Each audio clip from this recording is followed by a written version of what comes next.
Bonjour à tous et bienvenue dans cette petite vidéo. Aujourd'hui je me trouve au bord d'une magnifique flaque de boue et il y a pas mal d'animaux sauvages qui sont passés dessus et qui ont laissé leurs empreintes.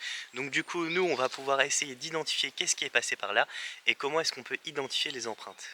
Alors voici la première empreinte, ça se passe juste ici, elle est vraiment magnifique parce que l'endroit est très meuble.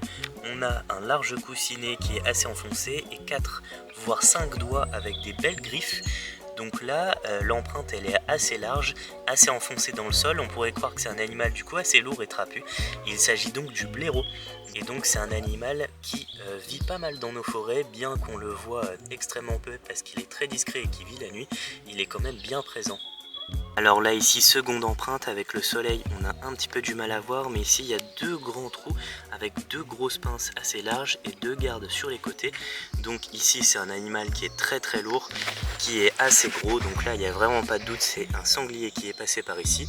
Et il n'était pas tout seul parce qu'ils ont vraiment retourné l'endroit qui ressemble à une chute de patates qui a dû pourrir. Donc c'est pour ça que le sol est très meuble et a laissé pas mal d'empreintes de passage d'animaux sauvages. Et donc du coup ici on est un petit peu plus loin de la flaque de boue, mais je voulais vous montrer cette quatrième empreinte d'animal sauvage qu'on croise assez régulièrement dans les sous-bois. Il s'agit d'une empreinte de chevreuil. Donc là en fait on a les deux pinces qui ressemblent quand même pas mal à celle du sanglier qu'on a vu tout à l'heure, mais elles sont beaucoup plus fines et l'empreinte générale elle est beaucoup plus réduite. Donc voilà à quoi ressemble une empreinte de chevreuil.